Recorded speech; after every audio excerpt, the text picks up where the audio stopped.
Hello and welcome back to marine book 28। कैसे हैं सब लोग? आप ठीक हैं?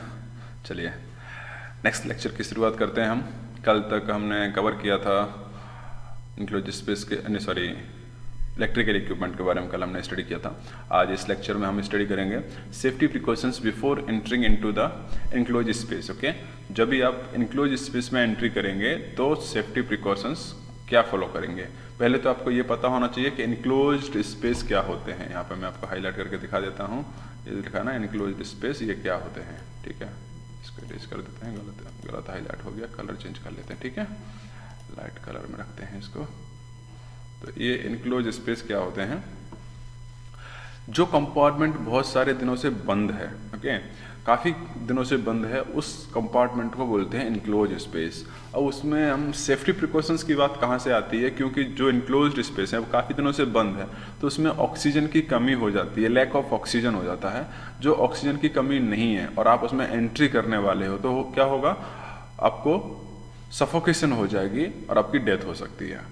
क्योंकि लैक ऑफ ऑक्सीजन की वजह से क्या होगा? डेथ हो जाएगी, ऑक्सीजन नहीं मिलेगी आपकी बॉडी को, तो आप ब्रीथ नहीं कर पाओगे स्मूथली, और ब्रीथ नहीं कर पाओगे तो डेथ हो जाती है। तो यहाँ पे इनक्लोज स्पेस में जब आप एंट्री कर रहे हैं तो आपको सेफ्टी प्रिकॉशंस प्रॉपरली फॉलो करने चाहिए। तो यहाँ पे क्या क्या सेफ्टी प्रिकॉशंस फॉलो करने चाहिए हम चलिए डिस्कस करते हैं। ठीक है, चलो पॉइंट नंबर 1 के बारे में डिस्कस करेंगे हम यहाँ से। इसका पर ये गलत हो गया है, ड्राइंग एरेज कर लेता हूँ, ज़्यादा हाईलाइट हो गया। चलिए पॉइंट नंबर 1 क्या कहता है हमारा? ओके, पॉइंट नंबर 1 कहता है हमारा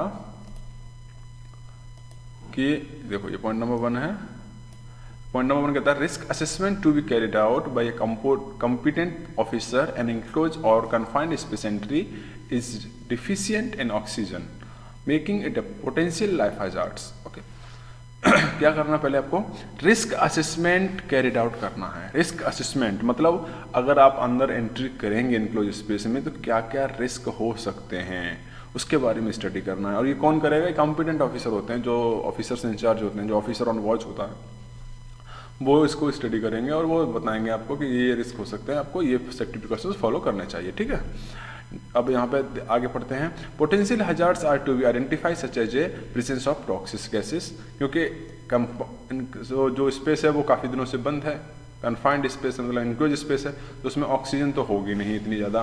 क्या हो सकते हैं उसमें? जहरीली गैसेस हो सकती हैं, टॉक्सिक गैसेस हो सकती हैं, तो उनसे आपको सफोकेशन हो सकती है। तो उनको पहले आइडेंटिफाई करना है। ओके, उनको आइडेंटिफाई करना है, पहले उसमें अंदर ऑक्सीजन लेवल चेक करना है, टॉक्सिक गैस की प्रेजेंस कितनी है, कितनी टॉक्सिक गैस अवेलेबल है, ये चेक करना है। अब वो चेक कैसे करेंगे? उसके लिए अलग से मीटर आता है, ऑक्सीमीटर आता है, वो ऑक्सीमीटर अंदर ऑक्सीजन लेवल चेक कर लेता है। नॉर्मल आप जब एंट्री करेंगे इनक्लोज स्पेस में तो आप ऐसे नहीं है कि भाई गए और अंदर दरवाजा खोला अंदर घुस गए, ऐसे नहीं होता है। ओके, क्या करना है आपको? Opening and secure has to be done and precautions should be taken to check if the opening of the enclose space is pressurised और नॉट। क्या करना? पहले तो जो आप ओपनिंग करेंगे, जो हैच कवर होगा या फिर जो आपका कोई वाटर टाइट डोर होगा, इसको जब ओपन करेंगे तो आपको क्या करना है? वहाँ पर सेफ्टी प्रिकॉशंस फॉलो करने हैं कि अंदर की साइड में ये प्रेशराइज तो नहीं है। जो इनक्लोज स्पेस है वो अगर प्रेशराइज हुआ तो आपको धीमे धीमे से दरवाजा खोलना होगा या फिर कोई अदर सोर्सेस दिया होगा रिलीजिंग द प्रेशर। ओके, तो इस चीज पे ध्यान देना है, आपका जो कंपार्टमेंट है वो प्रेशराइज नहीं होना चाहिए। All fire hazards possibility should be minimised if the hot work is to be carried out. अगर आपको हॉट वर्क करना है अंदर, जो इनक्लोज स्पेस है उसमें अंदर हॉट वर्क करना है आपको, तो जितने भी फायर हैजार्ड की पॉसिबिलिटी हैं, जिनसे आग लगने के चांस होते हैं, उनको कम कर दीजिए, मिनिमाइज कर दीजिए। This can be done by the imputing the fuel tank और chemical tanks near by the hot work places. मान लीजिए कोई टैंक है आपका, ओके, एक टैंक ये है, ये वाला देखो यहाँ पे स्क्रीन पे देखो बना रहा हूँ मैं, एक ये टैंक है, इसकी बगल में यहाँ पे एक और टैंक है ये, ओके, एक और टैंक है। अब ये जो बीच का कंपार्टमेंट है ये वाला, इसमें आपको ये इनक्लोज स्पेस है, ये भी इनक्लोज, सारे टैंक इनक्लोज स्पेस होते हैं, ये भी इनक्लोज स्पेस है। अब इसमें फ्यूल है, डीजल है, ओके, इसमें भी डीजल है, ठीक है। अब ये जो सेंटर वाला टैंक है, इसमें आपको क्या करना है? इसमें आपको हॉट वर्क करना, मतलब वेल्डिंग करनी है या कटिंग करनी है सॉरी, वेल्डिंग करनी है या फिर कटिंग करनी है। तो क्या करेंगे आप? सेफ्टी प्रिकॉशंस के लिए इस साइड के जो दोनों टैंक है ये वाले, इन दोनों टैंक को आप खाली कर देंगे, क्योंकि इसमें हॉट वर्क करेंगे और साइड में डीजल होगा तो आग लगने के चांस ज़्यादा है ना। तो ये सेफ्टी प्रिकॉशंस आपको फॉलो करने हैं। आगे ये पॉइंट कवर हो गया हमारा, आगे का पॉइंट कवर करते हैं। The confined space has to be well ventilated before entering, most important. Okay, the confined space has to be well ventilated before entering. जो भी कन्फाइंड स्पेस है वो वेल वेंटिलेटेड होने चाहिए, उनमें प्रॉपर ऑक्सीजन अवेलेबल होने चाहिए एंट्री करने से पहले, ठीक है। The space has to be checked for the oxygen content and other gases content which the help of oxygen analyser and gas detector. अब यहाँ पर ये दो इंस्ट्रूमेंट हैं जो हम यूज करेंगे अंदर एंट्री करने से पहले। कौन सा? Oxygen analyser and gas detector. Gas detector क्या करता है? टॉक्सिक गैसेस को डिटेक्ट करेगा, और ऑक्सीजन एनालाइजर क्या करेगा? ऑक्सीजन का लेवल कितना है या ऑक्सीजन की प्रेजेंस कितनी है वो चेक करेगा, ठीक है। तो ये चेक करेंगे हम, उसके बाद ही अंदर एंट्री करेंगे। अब ऑक्सीजन लेवल कितना होना चाहिए वो आगे के पॉइंट में यहाँ देखेंगे आप। 20.9%, 20.9% ऑक्सीजन लेवल होना चाहिए। The oxygen content should read 20.9% by volume, percentage less than is not acceptable any more and more time of ventilation should be given in such circumstances. क्या कह रहा है ये पॉइंट?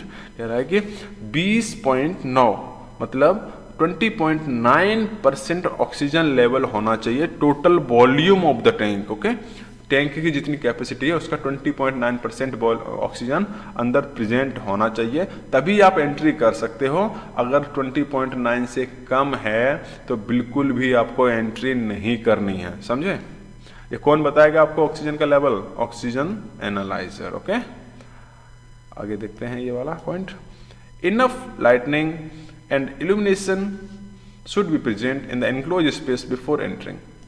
लाइट एडिक्वेट होनी चाहिए, सही प्रॉपर तरीके से लाइट होना चाहिए, नहीं तो दिखेगा कैसे उसमें आपको। A proper permit to work has to be filled out and checklist to be checked so as to prevent any accident which can endanger life. यहाँ पे देखो एक नया पॉइंट आपको सीखने को मिलेगा। परमिट टू वर्क, ये जो पॉइंट है permit to work. What is permit to work? Permit to work क्या होता है? परमिट टू वर्क होता है कि जब आप कोई भी काम करेंगे ऑन बोर्ड द शिप, कोई छोटे से छोटा काम हो, बड़े से बड़ा काम हो, जो भी काम करेंगे उसके लिए आपको परमिशन लेनी पड़ेगी, ओके। उसके लिए आपको परमिशन लेनी पड़ेगी। वो परमिशन ऐसे वर्बली नहीं मिलती है, रिटन में मिलती है। परमिट एक फॉर्म होता है, वो फिलअप करना पड़ता है कि आप कौन सी मशीन पे काम करने जा रहे हो, कौन से सिस्टम पे या कौन से कंपार्टमेंट में काम करने जा रहे हो। इसी तरह से आपको इनक्लोज स्पेस में जब एंट्री करनी होगी तो उसके लिए भी आपको परमिशन लेनी पड़ेगी, जिसको बोलते हैं परमिट टू वर्क, ओके। और एक चेक लिस्ट होती है जिसमें सारा कुछ लिखा रहता है कि आप ये सारी चीज़ें आपको चेक करनी चाहिए before entering into the enclose space, okay. तो permit to work is the mandatory, और चेक लिस्ट फिलअप करना है। उसके बाद में क्या करेंगे? Permit to work is to be valid only for certain time period. If the time period expires, then again new permit is to be issued and checklist is to be filled out. क्या होता है कि जो permit to work मिलता है वो ऐसा नहीं है कि अभी मिल गया और 10 दिन तक, आप 3 दिन तक, 4 दिन तक काम करो, नो। ये इसका सर्टेन टाइम पीरियड होता है, हर एक परमिट का अलग अलग टाइम पीरियड होता है। तो जो टाइम पीरियड आपको दिया गया उसी टाइम के अंदर में आपको काम खत्म कर लो। अगर काम खत्म नहीं होता है तो उस परमिट को आप वापस से रिन्यू करवा लीजिए, मतलब वापस से परमिट लीजिए, परमिशन लीजिए फिर उसके चीज़ के लिए, ठीक है। Permit to work has to be checked and permitted by the master of the ship in order to work is confined space. See, listen. जो परमिट टू वर्क होगा वो चेक करना पड़ेगा, और परमिटेड बाय द मास्टर। कौन permission देता है? Permit कौन साइन करेगा? परमिट साइन करेगा master, captain of the ship, okay. जो कैप्टन होते हैं जहाज के वो परमिट साइन करते हैं, वो परमिशन देते हैं कि आपको जो भी काम करना है उसके लिए। Proper sign and men at work sign should be provided at required places so that person should not start any equipment, machinery or any operation in the confined space endangering life of the people working there. ये point कह रहा है कि proper तरीके से आपको sign लगाने हैं, नोटिस लगाने हैं, बोर्ड लगाने हैं, जिससे कि दूसरे लोगों को पता चले कि आप वहाँ पर काम कर रहे हो, या फिर कोई इंसान वहाँ पर काम कर रहा है किसमें? कन्फाइंड स्पेस में, इनक्लोज स्पेस में। जिससे क्या होगा, मान लो उसमें टैंक में डीजल फिलअप करना होता है और आप उसमें काम कर रहे हो, तो किसी ने पंप चालू कर दिया तो अंदर फिलिंग हो जाएगी और आप अंदर ही फंस जाओगे। तो दूसरे लोगों को अवेयर करने के लिए कि वर्क इन प्रोग्रेस है, please do not operate the machinery. कोई भी मशीन को चालू ना करे जो उस पर्टिकुलर कन्फाइंड स्पेस से रिलेटेड है। तो दूसरे लोगों को अवेयरनेस देनी होती है, नहीं तो आपकी लाइफ डेंजर में आ सकती है। Duty officer has to be informed before entering into the enclose space. जो भी ड्यूटी ऑफिसर हैं आपके, उनको आपको बता के ही एंट्री करनी होती है। उनको पहले इन्फॉर्म करो, then go to your work, okay. The checklist has to be signed by the person involve in entry and also by the competent officer. तो जो चेकलिस्ट होती है वो आपको साइन करनी है और आपके साथ में जो लोग उस काम में इन्वॉल्व हो रहे हैं उनको साइन करनी है। उसके बाद में जो आपके कॉम्पिटेंट ऑफिसर इंचार्ज हैं, जो ड्यूटी इंजीनियर हैं या ड्यूटी ऑफिसर हैं, उनको भी वो चेकलिस्ट साइन करनी होती है।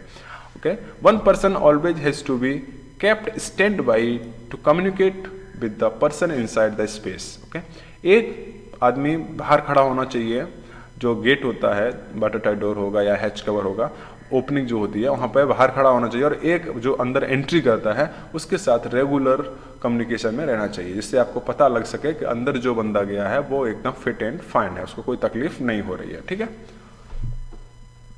द पर्सन में also carry a life line with him inside. Okay, life line, ये जो लाइफ लाइन जो वर्ड यूज हो रहा है, ये एक रस्सी होती है, जो अंदर एंट्री कर रहा है वो एक रस्सी को अपनी कमर से बांध के अंदर एंट्री करता है। उससे क्या होता है कि अगर उसको सफोकेशन हुई और वो बोल नहीं पाया तो रस्सी को पुल करके बाहर जो बंदा खड़ा है उसको इशारे कर सकता है कि लाइफ इन डेंजर, मैं खतरे में हूं, मुझे प्लीज बाहर निकालो। Okay, the person should carry oxygen analyzer with him inside the enclosed space, and it should be on all the time to monitor the oxygen content. As soon as level drops, the analyzer should sound alarm and the space should be evacuated quickly without any delay. ये point सुनिए, जो बंदा entry कर रहा है enclose space में, वो अपने साथ में क्या लेके जाएगा? ऑक्सीजन एनालाइजर लेके जाएगा, जिससे कि उसको पता चलता रहे कि ऑक्सीजन लेवल बराबर है। जैसे ही ऑक्सीजन लेवल कम होगा तो जो एनालाइजर लेके गया वो अलार्म देने लगेगा, और उस बंदे को क्या करना है? इमीडिएटली उस टैंक में से, उस स्पेस में से बाहर निकल जाना, क्योंकि ऑक्सीजन लेवल ड्रॉप हो रहा है। तो एनालाइजर क्या करेगा? उसको हेल्प करेगा एनालाइज करने में कि ऑक्सीजन लेवल ड्रॉप होगा तो अलार्म आ जाए। ठीक है, तो पता चल जाएगा ना आपको ऑक्सीजन लेवल कम हो रहा है और आप बाहर आ सकते हो। नेक्स्ट पॉइंट है, no source of ignition has to be taken inside unless the master of competent officer is satisfied. Source of ignition, source of ignition मतलब आपको टॉर्च लाइट हो गया, आपके वॉकी टॉकी हो गए, जो जहाँ जिससे आग लगने के चांस होते हैं, वो चीज़ अंदर तब तक नहीं ले जाई जा सकती है जब तक आपको कैप्टन से या फिर आपके जो ऑफिसर इंचार्ज हैं उनसे परमिशन ना मिले। ठीक है। The number of the person entering should be concentrate to be the adequate number of person who are actually needed inside the work. अब यहाँ पे क्या है? कन्फाइंड स्पेस है वो, जहाँ पे ऑक्सीजन लेवल कम रहता है 20.9% पे, तो हमें एंट्री होती है उसमें। अब वहाँ पे कोई पिकनिक स्पॉट तो है नहीं है कि सारे लोग एक साथ जा रहे हैं अंदर घुस के, ऐसा नहीं करना है। क्या करना है आपने? जितने लोग काम करने के लिए रिक्वायरमेंट है, जो जितनी ज़रूरत है उतने ही लोग अंदर जाएं, बाकी लोग प्लीज़ अंदर ना जाएं, क्योंकि आपकी लाइफ डेंजर में हो सकती है। ठीक है। The rescue and resuscitation equipment are to be present outside the confined space. Okay, resuscitation equipment बाहर रखा होना चाहिए कि अगर आपको कोई बंदे को ऑक्सीजन लेवल कम लगा और अंदर अनकॉन्शियस हो गया, सफोकेशन हो गया, तो उसको इमीडिएटली बाहर आके फ्रेश ऑक्सीजन दी जा सके। ठीक है। Rescue equipment includes breathing air apparatus and spare charge bottles. Rescue equipment में क्या होता है? ब्रीदिंग एयर अपैरेटस होता है, जिससे आप उसको ब्रीथ करवा सकते हो, और स्पेयर चार्ज बोतल, एक स्पेयर में भी बोतल रहती है। Means of hoisting an incapacitated person should be available. Okay, means of hoisting an incapacitated person का मतलब है एक ऐसा बंदा वहाँ पर जो बाहर खड़ा हुआ है, वो इतना कैपेबल होना चाहिए कि जो अंदर वाले बंदे को हेल्प कर सके। अगर वो अनकॉन्शियस है तो उसको उठा के ला सके, अगर उसको ऑक्सीजन की जरूरत पड़ रही है तो उसे ऑक्सीजन दे सके, इतना कैपेबल बंदा वहाँ पे होना चाहिए। After finishing the work and the person is out of the enclose space, the after work checklist has to be filled. क्या करना है? काम खत्म होने के बाद में जो चेकलिस्ट होती है काम खत्म वाली, वो फिलअप करनी है। The permit has to be close, उसके बाद में आपको अपना परमिट क्लोज कर देना है। ठीक है। तो ये थे safety precautions about the enclose space, कि when you enter into the enclose space what you have to follow the safety precautions. अगर इसमें कोई डाउट्स है please mention in the comment box. Thank you so much guys for your kind love. Please do not forget to share and the like this video. Thank you so much.